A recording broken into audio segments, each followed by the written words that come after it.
Teman bicara bersama Agung Adiputra. Kalau teman-teman pernah ke hutan bambu, sosok di balik hutan bambu yang indah itu adalah beliau, Agung Adiputra. Hari ini gue akan ngobrol dengan beliau, tapi bukan soal hutan bambu. Ini soal jabatan beliau yang baru. Selamat ya bro. Udah 2 bulan atau 3 bulan ini sebagai lurah. Agustus berarti 3 bulan ya. 3 bulan Hampir ya. 3 bulan. Oke, gimana rasanya jadi lurah? Luar biasa ya Bung. Gimana tuh lurah biasanya? Ya luar biasanya karena yang dihadapinya beda. Perlu banyak penyesuaian lah intinya. Karena dulunya sebelum lurah kan saya berhubungan dengan pegawai ya, yang aturannya bisa kita streng. Sedangkan ketika jadi lurah berhubungan dengan masyarakat yang perlu banyak seni untuk berkomunikasi sama masyarakatnya gitu. Berarti sekarang udah berapa kali pindah posisi instansi sekarang berarti? Kalau posisi sekarang ini lurah terakhir ya? Dari mulai BKD, inspektorat, terus habis itu sempat ke ajudan, habis itu baru kasih ekbang kelurahan, sekel, dinas lingkungan hidup, damkar, baru sekarang lurah. Udah cukup banyak juga ya. Udah banyak ya. Dalam jangka berapa tahun itu? Saya masuk Bekasi itu 2011 ya, 2011. 2011 ya. Ya. Jadi Januari dulu, 2011. ya, jadi dulu kalau nggak salah dari STPDN atau IPDN ya? Ya, IPDN. Ya, angkatan berapa itu? Angkatan 18 Bung. Angkatan 18. Berarti itu artinya dari pertama kali ada sampai Bro Agung itu udah 18 angkatan gitu ya maksudnya ya? Iya, jadi kan IPDN sendiri kan sebelumnya APDN ya. APDN terus bertransformasi jadi STPDN lalu ke IPDN. Nah, kebetulan dari STPDN sampai IPDN ini angkatannya nyambung. Jadi kalau dari APDN-nya mah udah lebih banyak lagi gitu. Cuman ketika dari STPDN itu angkatan 01 sampai saya itu 18. Oh, iya. Dulu SMA di Bekasi ya? SMA Bekasi. SMA mana dong? 8 Bekasi. SMA 8 Bekasi. Sudah jadi Pak Lurah salah satunya. Boleh ini donatur diajukan. Kalau ada acara reunian gitu. Banyak yang Kan lebih biasanya sukses begitu. sebenarnya. Ya enggak lah bro. Itu kan impian banyak orang loh jadi posisi lurah, camat. Saya dulu ya di kampung itu kalau ada camat baru masuk ya, itu pasti kan dulu kita nyebutnya dari STPDN ya, alumni STPDN. Itu pasti ada acara pisah sambut gitu, itu selalu meriah tuh ditunggu-tunggu lah sama warga. Karena ada biasanya ini semacam organ tunggal lah ya. Kita ya anak-anak ya enjoy lah. Sekali setahun tuh seingat saya waktu itu pergantian camat. Sekali setahun? Iya, hampir sekali setahun tuh. Wah. Karena memang kabupaten saya itu kan luas ya. Jadi ya kalau sekarang itu sudah dipecah menjadi 5 kabupaten kota. Bayangin aja itu dulu. Gitu. Nah, jadi lurah sudah 3 bulan. Siap. Gimana dengan keluarga? Otomatis kan banyak pulang larut dong. Ya, karena kan beda ya dengan waktu di dinas ya tentunya. Betul, karena itu kan salah satu suka dukanya ya mungkin ya. Karena kita berkomunikasi sama warga yang rata-rata pekerja, cuman bisa di waktunya kan cuman bisa di malam hari atau Sabtu Minggu. Yang pada waktu dulu ketika masih di dinas itu adalah waktu untuk keluarga gitu. Jadinya memang butuh banyak beberapa penyesuaian lah. Sabtu Minggu pasti sering keluar ya? Tidak selalu tapi cukup sering. Undangan-kondangan gitu ya? Undangan-undangan, karena kadang-kadang gini, kalau bukan Sabtu Minggu mau kapan lagi ketemu warganya gitu. Jadi itu sih yang akhirnya kita sadar diri saja gitu. Kalau kita nggak pernah mau ketemu warganya, nggak akan pernah tahu masalahnya, ya nggak akan ada problem solving kan, ada penyelesaian masalah. Oh iya bro, gua mau nanya, apa sih bedanya kelurahan dengan kepala desa. Yang Itu kan ada lurah, ada kepala desa ya. Bedanya apa itu? Yang paling mendasar kalau kepala desa itu dipilih, lurah ditunjuk. Tapi itu di kota nggak ada kepala desa kan? Adanya di kabupaten. Di kabupaten ada. Gitu. Jadi ada pemilihan Kepala desa. Statusnya ASN nggak kalau kepala desanya itu? Bukan PNS. Oh bukan. Tapi nanti dia akan berseragam ASN ya? Nah, jadi prosesnya kayak wali kota versi lebih kecil lah ya. Oh, iya. Iya. Lingkupnya aja lebih kecil. Dan dapat gaji segala macam juga kepala desa ini? Iya, dia tuh punya apa sih bahasanya tanda bengkok ya. Itu yang harus yang untuk dikelola, jadi salah satunya untuk nanti jadi gajinya kepala desa. Gitu. Tapi dari APBD sendiri nggak ada kalau untuk kepala desa? Saya juga kurang update ya bang ya. Kalau saat ini dari APBD untuk gaji, yang alokasi gaji ya. Kalau alokasi desa tuh pasti ada. Tapi untuk salah satu untuk gaji atau enggak itu saya yang kurang update. Kalau sekarang kan memimpin kelurahan Harapan Mulia. Bisa diceritakan nggak posisinya di mana sih? Nggak semua orang tahu loh. Harapan Mulia itu di mana gitu. Jadi Harapan Mulia sendiri sebenarnya dekat di pusat kota ya kan. Dia sebagian wilayahnya Harapan Mulia itu Sumarekon, tapi yang di kawasan huniannya. Baru dari depan sendiri Grand Mall, jalan. Grand Mall masuk ya. Grand Mall. Ke belakangnya yang Jalan Pangeran Jakarta sampai ke Sumarekon. Itu Harapan Mulia ya? Harapan Mulia. Harapan Mulia. Harapannya mulia sekali. Berharap untuk menjadi mulia. Iya. Apa aja nih programnya bro untuk Kelurahan Harapan Mulia sendiri? Jadi 3 bulan saya di Harapan Mulia ini, satu yang sering saya gaungkan ya, itu Harapan Mulia nggak boleh kalah sama geng motor yang lagi tren nih. Iya. Geng motor lagi di mana-mana ada, kita bikin namanya satu geng. Harapan Mulia satu geng. Saling membantu, saling gandeng, saling gendong. Jadi intinya mah saya pengen Harapan Mulia itu warganya guyup, bergotong royong gitu. Jadi permasalahan-permasalahan yang ada di wilayah sebenarnya bisa selesai kalau warganya sendiri udah guyup, saling bantu, saling gandeng, saling gendong. Menurut saya seperti itu. Nah makanya dari salah satu permasalahan yang jadi lagi fokusnya saya itu salah satunya pengentasan balita stunting. Oh masih ada stunting di situ ya? Ada bang, makanya kita coba upayakan untuk kita hempaskan. Itu ber-KTP Bekasi apa pendatang? Campuran. Campuran. Makanya kita coba beberapa upaya lah untuk ini. Makanya kebetulan Pak Camat Medan Satria sendiri juga punya program peduli gizi stunting. Makanya saya sebagai bawahannya Camat, yang itu juga kan termasuk dari ini ya, kebetulan Pak PLT Wali Kota juga lagi fokus di sana nih. Sama stunting. Makanya kita coba. Artinya beliau tahu ini ya, ada kasus ini ya ditemukan. Dan dia juga lagi banyak banyak ngingetin nih di dinas kesehatan gitu. Oh ya, sorry, saya potong.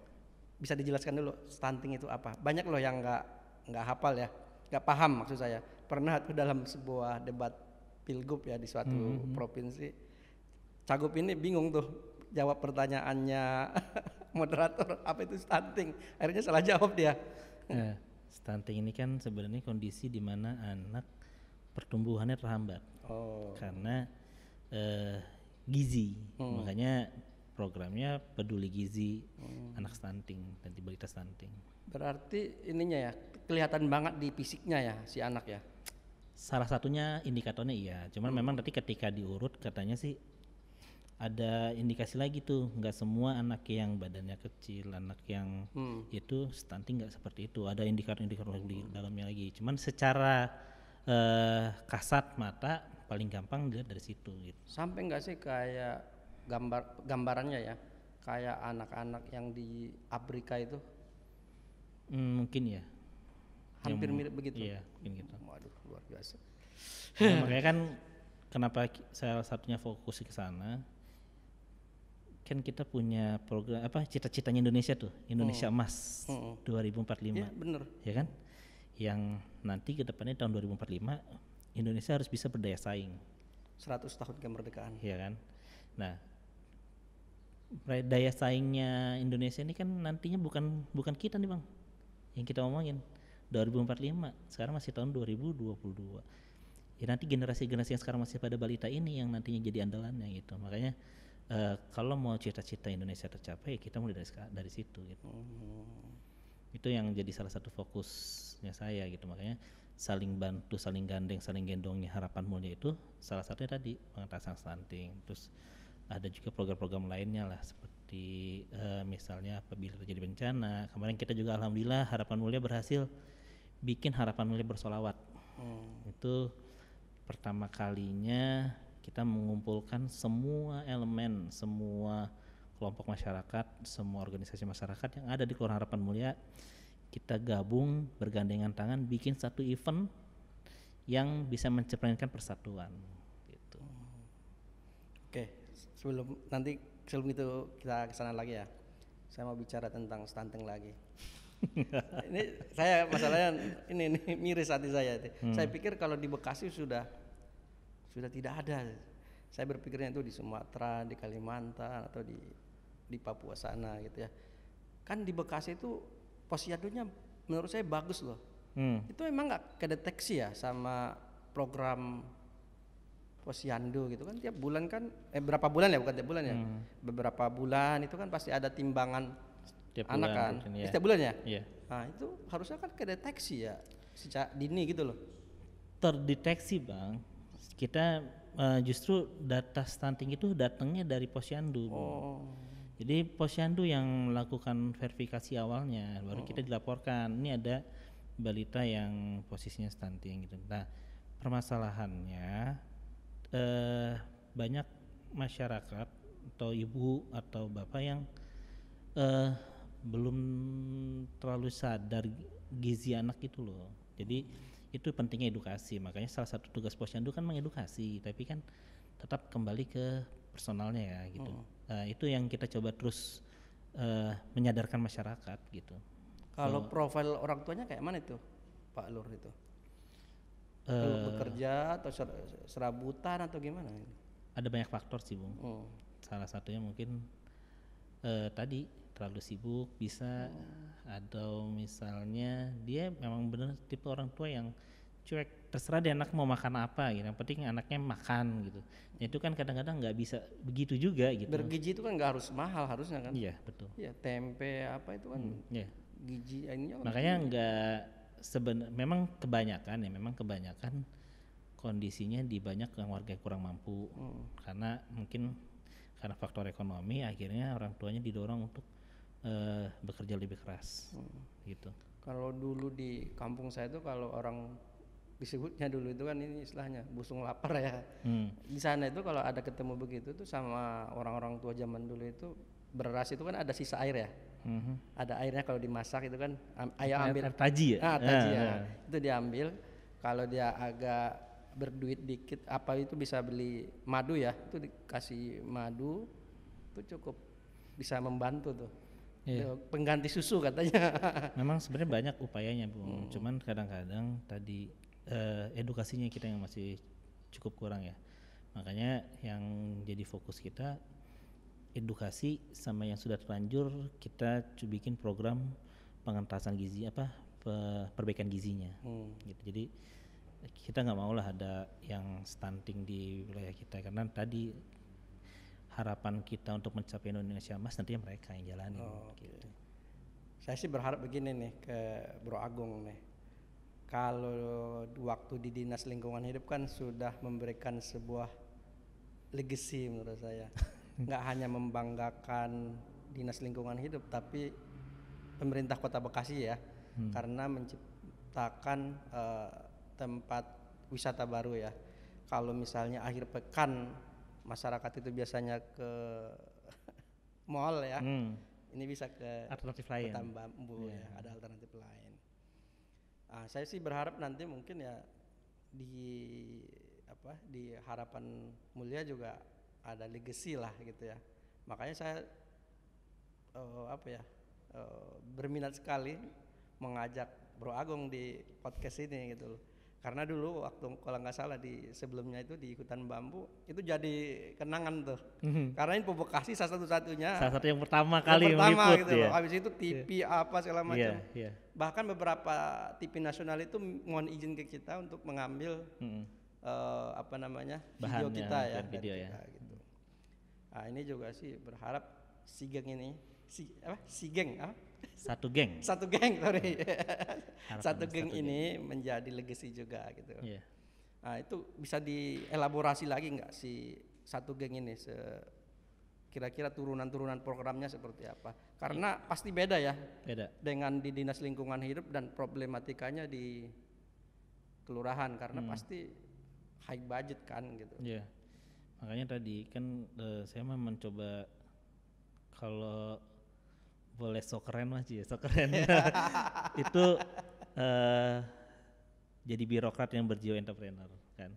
Saya pengennya saya kan juga kebetulan pelaku usaha bersama istri. Mencoba memaksimalkan potensi yang ada di wilayah. Kita mau coba bikin program-program yang efektif, yang efisien, yang benar-benar bisa menyelesaikan masalah yang ada di Harapan Mulia. Saya pun sadar kalau cuman kerja kayaknya nggak enak, nggak ada artinya gitu kalau nggak ada yang kita tinggalin gitu kan. Iya gitu kan. Enak kalau kemana-mana lagi dipanggil, oh ini dulu kelas gua nih gitu. Kalau guru itu kenangannya, oh itu dulu murid saya. Iya itu benar. Jadi bapak saya kan guru, jadi kebanggaan jadi guru itu katanya kalau ada muridnya yang berhasil, oh iya itu murid saya dulu, bandel dulu tuh katanya. Bisa kagul kita, bisa kagul. Itu enaknya guru katanya, itu aja doang katanya. Iya benar. Itu sih yang emang kita pengen. Makanya tadi yang dari satu geng tadi jadi program induknya, nanti kita harap bisa diturunin ke program-program lain. Jadi kayak saling gandeng, misalnya kita bikin program untuk bagaimana ketahanan ekonomi masyarakatnya, soal kesehatan tadi kita coba pengentasan gizi untuk yang misalnya stunting, atau misalnya ada kita lihat tetangga itu banyak lansia yang kurang mampu, sudah secara usia sudah tua, tapi memang tidak ada lagi yang bisa diandalkan misalnya untuk keluarganya karena dia tunggal gitu, bahasa kita lansia tunggal.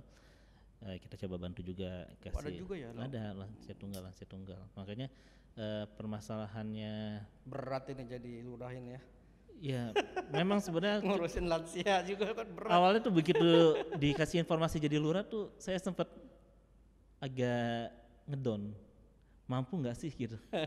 Karena memang mampu dong. Karena memang minder aja nih. Saya nggak mau terlalu pede bang. Iya. Karena kalau bukan pede, minder, sorry. Iya, down to minder. earth. Nggak mau terlalu pede. Iya. Takutnya kalau masih pakai rasa was-was, gue takut, akhirnya saya mencoba berupaya mencari jalan. Saya ini ya memahami banget ya posisinya Bro Agung itu. Tanggung jawabnya kan besar sekali, sementara wewenangnya itu amat terbatas gitu loh. Apa yang terjadi ya, maaf ya, misalnya katakanlah tingkat KDRT gitu ya di kelurahan ini atau di kelurahannya Pak Lurah misalnya tinggi, yang disalahkan siapa? Lurahnya kan. Iya. Pernah lo dipanggil Polres gara-gara ada kasus KDRT di kelurahan. Itu kayak gitu. Itu kan tanggung jawabnya besar dan nggak gampang kan. KDRT kan bicara edukasi kan, bicara kesadaran gitu kan, bicara budaya masalahnya. Kita kayak terlalu mencampuri rumah tangga orang gitu. Bisa masalah juga nanti itu. Tapi memang kompleks banget permasalahan di kelurahan. Tapi wewenangnya terbatas banget ya. Secara wewenang memang terbatas. Tapi kan kita ada instansi-instansi dinas-dinas yang secara tupoksi menyelesaikan permasalahan itu. Jadi sebenarnya jadi lurah tuh ya harus banyak koordinasi gitu. Jadi sebenarnya apa yang jadi masalah di bawah kita rangkum. Terkadang permasalahannya itu sudah ada penyelesaiannya, sudah ada program di dinas. Nah kita tinggal menyambungkan itu aja nih kadang gitu. Jadi misalnya kayak pengobatan. Mm. Waduh, banyak warga yang DBD misalnya. DBD, atau misalnya kemarin ada saya yang mau berobat nggak punya duit. Jadi ketika rekomendasi puskesmas untuk ke rumah sakit, dia ragu karena dia bilang nggak punya uang Pak saya untuk sono, mendingan buat makan, dia bilang gitu. Padahal permasalahan itu sudah ada, misalnya kayak di Kota Bekasi itu ada yang LKM gitu kan, LKM NIK tuh yang berbasis NIK itu, kalau dulu pengganti kartu sehat kali ya, gitu seperti. Tapi kan ada kan BPJS kan juga ada. Ya BPJS juga ada, BPJS yang iuran ditanggung pemerintah tuh programnya PLT Wali Kota tuh ada kayak gitu. Cuman masyarakat nggak tahu, jadi terkadang sebenarnya tugasnya lurah menyambung-nyambungin itu aja tuh. Nokia connecting people. Iya, betul, connecting people. Jadi program yang ada di sini kita sambungin gitu. Jadi kalau kata saya dapat wejangan dari camat, lu tuh sebenarnya jadi lurah tinggal menyiapkan kolamnya. Lu cari kolamnya, ikannya dari mana-mana, lu tinggal ngisiin ntar. Gitu. Kadang-kadang ikannya ada misalnya di dinas kesehatan, ini cocok kolam untuk ikan koi, dia punya ikan koi, kita bikinin kolam ikan koinya gitu. Kita kasih tahu di sini ada kolamnya loh gitu. Itu masalah.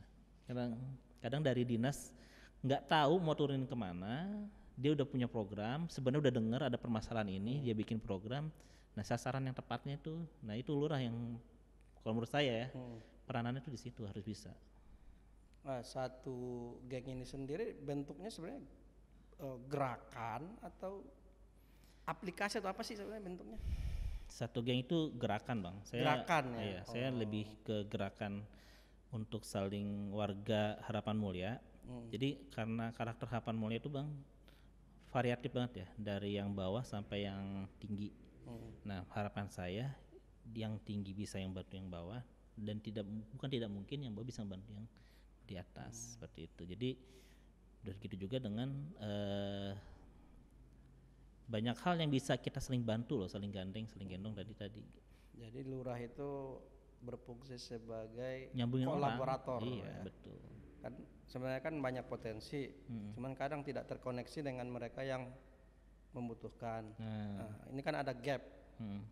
Di gap inilah Pak Lurah. Ya. Gitu. Nyambungin orang tadi. Jadi banyak yang ketika saya punya program namanya Sejuk bang, setiap Jumat keliling. Ya. Jadi bersama 3 pilar itu Babinsa, Babin Kamtipmas, Binmaspol, itu saya setiap hari Jumat keliling. Memang untuk menyerap aspirasi tadi, menyerap cerita lah ibaratnya. Kadang-kadang ada yang cerita, Pak saya punya ini tahu Pak, punya program pelatihan tenaga kerja, cuman bingung nih mau nyalurin penyalur TKW misalnya. Saya bingung nyari pegawainya. Nah ternyata Bapak tahu nggak di samping Bapak tuh ada yang nggak butuh kerjaan gitu, butuh pekerjaan. Bisa loh Bapak ngambil dia untuk ini gitu. Nah itu banyak hal-hal kayak gitu yang kadang-kadang orang nggak tahu tetangganya siapa. Ya misalnya Sumarekon ke wilayah yang non perumahan, dia nggak tahu di situ ada apa aja gitu. Ternyata apa yang dia butuhkan tuh ada di tetangganya dia. Nah itu yang harapan saya tuh bisa dari satu geng tadi bisa saling mengisi tadi gitu. Ini sudah di launching satu gengnya? Sudah. Sudah. Secara internal saya udah sering bicarain ke warga. Setiap kebetulan saya juga mulai bikin anjang sana anjang sini RW. Tapi bagus katanya Pak Lur kalau misalnya dibikin ini apa namanya semacam satu event gitu ya. Semua RW datang ya kan, dicetuskan gerakan ini gitu. Oh iya, kalau dicetuskan secara ini sih memang belum ya, tapi saya sudah sering nyampaikan ke RW, ini jargonnya kita nih gitu. Harapan melihat satu geng gitu. Karena satu gerakan itu kan pertama awalnya kan kenal dulu. Kenal, habis itu dia sadar, paham, akan menjadi sebuah gerakan yang masif. Tuh. Memang yang dibutuhkan sih ya itu tadi, kalau di level kelurahan ya. Karena problemnya itu kan jangan sampai hidup sendiri-sendiri ya. Betul, betul. Gitu. Ya kan kayak misalnya orang yang suka banyak, alhamdulillah banyak suka beramal, daripada dia beramalnya ke tempat yang jauh-jauh, ya kita coba tarik, bang besok-besok kesini aja dah gitu. Iya benar. Karena emang Cile, jadi kayak Ustadz gue ini. Karena memang kan yang orang dekat dulu kan. Iya betul. Iya, jangan sampai tetangga lu kelaparan, Hmm. lu sibuk ngurusin yang lain gitu Karena ya. kita nggak tahu belakang rumah kita ternyata butuh, Heeh. tapi kita malah ngasih ke yang jauh-jauh gitu. Iya. Hal-hal kayak gitu, nah itu jadi tadi bikin kolamnya dulu, kita rangkum masalahnya, ada masalah apa aja, nanti tinggal cari ngisinya dari mana tuh kolam gitu. Kalau kelurahan sendiri ada nggak sih dia punya anggaran khusus?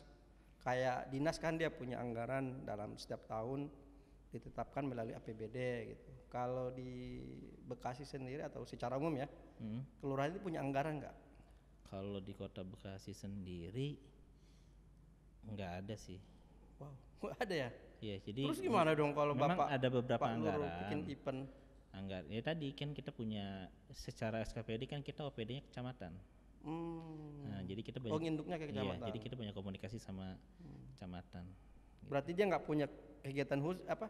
Misalnya nama nomenklatur kegiatan khusus ya, misalnya kelurahan Harapan Mulia bikin kayak tadi sejuk gitu. Itu kan harusnya kan tercover lewat APBD dong, programnya bagus. Jadi gini, kalau secara nomenklatur begitu memang nggak ada ya bang ya. Tapi kan kayak anggaran makan minum misalnya, kayak yang dibutuhin apa sih sebenarnya gitu? Ya, Ya makan kan? minum. Ya, berarti kan makan minumnya kan yang penting ya. Transport. Ya, transfer mah kan wilayah sendiri ya. Kalau makan minum kan kita bisa tadi minta support dari kecamatan misalnya. Kalau emang kita mau bikin acara kayak gitu, itu bisa kayak gitu. Oke. Cuman tadi memang mungkin karena terbatas, jadi saya lebih senang sebenarnya tadi manfaatin potensi yang ada aja. Jadi misalnya kayak saya mau bikin kayak kemarin Harapan Mulia Bersalawat dengan santunan anak yatim gitu kan. Saya tanya dulu di Harapan Mulia yang mau santunan siapa aja nih, gitu. Kita kumpulin, kita bikinin tempat acara eventnya gitu. Harapan Mulia Bersalawat tadi gitu, kita bikin eventnya gitu. Terus butuh apa aja misalnya, kita coba cariin. Ada banyak kok pengusaha-pengusaha di wilayah yang misalnya punya jiwa sosial yang bagus, atau warga-warga yang punya jiwa sosial bagus masih banyak. Kita cuma tinggal, saya mau bikin event ini, coba deh kita bisa bareng-bareng keroyokannya apa aja gitu. Oke. Luar biasa ini ya. jadi lurah ini ya A sampai Z ya. Ya, Sebenarnya lurah itu kayak ini ya, miniatur Pak RW kali ya. miniatur Ya, wali kota. Iya, wali kota. Ah, ya. iya. Sorry, kebalik ya. Ya, miniatur iya. wali kota. Cuma memang kan kewenangannya mungkin kalau wali kota dia bisa punya program diturunin ke dinas gitu. Kita bukan Ngikutin aja ya. Kita ngikutin. Oh, di sana sudah punya program ini, kita tinggal informasiin. Kita bikinin tempat biar program itu bisa kesalur ke tempat kita gitu. Selama 3 bulan jadi lurah ini ya, Pak Lur. Kira-kira apa ya gambaran dari Pak Lur ini ya, pengalaman 3 bulan ini. Sebenarnya warga kita itu tingkat kepeduliannya masih tinggi nggak sih? Tinggi bang. Tinggi ya. Berarti riset yang mengatakan orang Indonesia dermawan itu benar ya? Iya benar. Jadi tadi begitu saya bikin program satu gang tadi, baru ketahuan kan, ternyata si Anu sering begini, si itu sering begini. Nah tinggal mereka nggak tahu ternyata oh tetangga gue butuh gitu. Nah itu yang akhirnya saya sendiri ketika kemarin bikin Harapan Mulia Bersalawat, jujur aja agak merinding. Agak merindingnya nggak nyangka event itu bisa berjalan ketika saya ngelihat ramainya orang gitu. Itu wah luar biasa gitu. Dan apalagi ketika semua awalnya kan kita ragu-ragu ya, ini masalah santunannya bagaimana, masalah kebutuhan lainnya bagaimana misalnya gitu. Nah itu kita agak ragu-ragu kan. Saya kebetulan kemarin memerintahkan ke ketua LPM kan, ketua LPM lembaga pemberdayaan masyarakatnya, saya bilang yuk Pak kita bikin event ini. Saya ngobrol ke RW, Pak kita bikin ini, pada nyambung, baru saya bikin jadi satu, saya kumpulin jadi satu. Tadi ketua panitia saya tunjuk salah satu ketua LPM, tadi saya setuju ketua panitia. Reportnya itu kan awal-awalnya saya bikin cuma 3 minggu. Dalam waktu 3 minggu itu bikin Harapan Mulia Berselawat yang targetnya kemarin kita kira cuma prediksinya paling cuma kurang dari 1.000 lah gitu. Ternyata antusiasnya tinggi banget gitu. Dan berapa yang hadir? Kemarin itu mungkin 1.500 kali ya. Keren dong, event kelurahan dihadiri. Iya, Harapan Mulia Berselawat. 1.000 warga ya, perangkat RT RW ya, dan tokoh masyarakat ya. Apa yang Pak Lur lihat kesan dari acara itu? Dari kan kita bisa itu lihat dari wajahnya itu kan. Warga di Harapan Mulia itu sebenarnya guyup, saling peduli. Cuman butuh dikomporin. Kolaborator tadi. Iya. Iya. Mereka tuh kadang-kadang pengen beramal, salurannya yang kita kasih tahu. Oh di sini lu daripada jauh ke sini aja deh gitu. Iya. Gitu. Alhamdulillahnya warga saya di Harapan Mulia begitu. Oke Pak Lur, menarik ini satu gengnya, gerakannya. Saya sih berharap ini menjadi gerakan yang cukup sukses ya. Amin. Kalau tadi itu di hutan kota di hutan bambu itu kan hubungannya dengan bukan manusia kan? Sebenarnya dengan manusia juga, cuman tapi kan triknya yang beda gitu. Cuman kan di sini jauh lebih kompleks kan, karena memang manusia yang dikelola ini kan. Ya harapannya sih nanti satu geng ini jadi legacy yang amin. yang membekas lah ya untuk warganya gitu. Karena saya yakin nggak mudah, butuh kesabaran ya. Saya dulu pernah belajar soal social empowering ya, pemberdayaan masyarakat.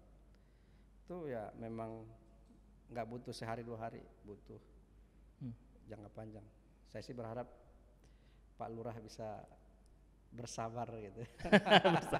Sehingga hingga suatu saat membuahkan sebuah hasil yang manis. Saya punya harapan yang sama, Bung. Saya pengennya ketika nanti diamanatkan pada posisi lain, saya bisa meninggalkan hal yang baik lah di Harapan Mulia. Oke, mungkin gitu Pak Lur obrolan kita. Mudah-mudahan ini menjadi inspirasi bagi yang lain. Amin. Ini bukan karena orangnya ada di sini, saya memuji ya. Cuman sih saya berharap kalau lurah di Bekasi yang 56 ya, 56. Cloning kayak dia ini selesai ini persoalan sebenarnya. Jadi kerjanya wali kota itu enteng gitu loh. Kalau punya lurah, dan memang nggak gampang untuk nyari orang seperti Bro Agung Adiputra, Lurah Harapan Mulia. Sampai ketemu di obrolan berikutnya bersama teman bicara.